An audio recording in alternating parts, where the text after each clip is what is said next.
आज हम सीखेंगे गोदाम वायरिंग करना।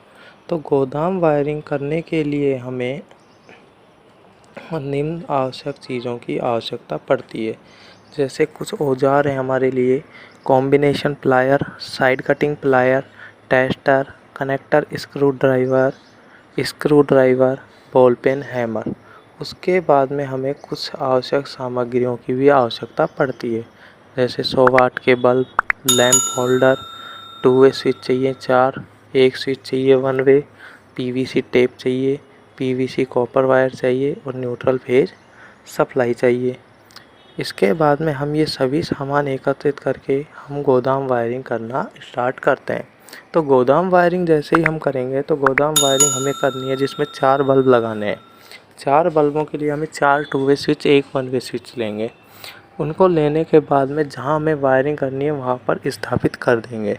लेआउट बनाना पड़ेगा। लेआउट बनाने के बाद में हम उसे स्थापित कर देते हैं।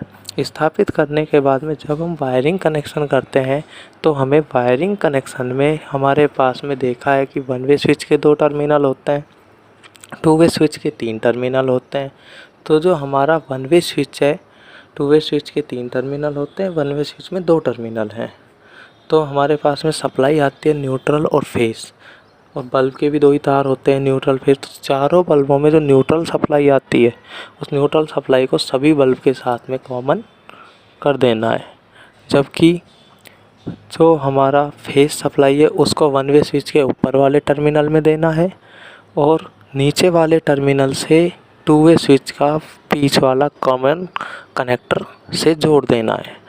कॉमन कनेक्टर बीच वाले से जोड़ना है फर्स्ट स्विच के, और प्रत्येक 2 वे स्विच का जो तीसरा टर्मिनल है उसको अगले स्विच के बीच वाले कॉमन टर्मिनल से जोड़ देना है। कॉमन टर्मिनल से जोड़ने के बाद में हमें जितने भी हमारे बल्ब लगे हुए हैं सभी बल्ब का एक एक वायर, फेज वायर लेके 2 वे स्विचों के ऊपर वाले टर्मिनल से कनेक्ट कर देना है।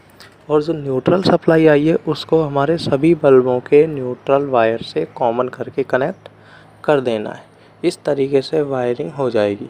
वायरिंग करने के बाद में जब हम चेक करते हैं तो हमने पहला स्विच दबाया तो हमारा पहला बल्ब ऑन होता है। जैसे ही हम दूसरा स्विच दबाते हैं तो पहला बल्ब ऑफ हो जाता है, दूसरा ऑन हो जाता है। जैसे ही हम अगला तीसरा स्विच दबाएंगे तो दूसरे नंबर का बल्ब बंद हो जाएगा, तीसरे नंबर का चालू हो जाएगा।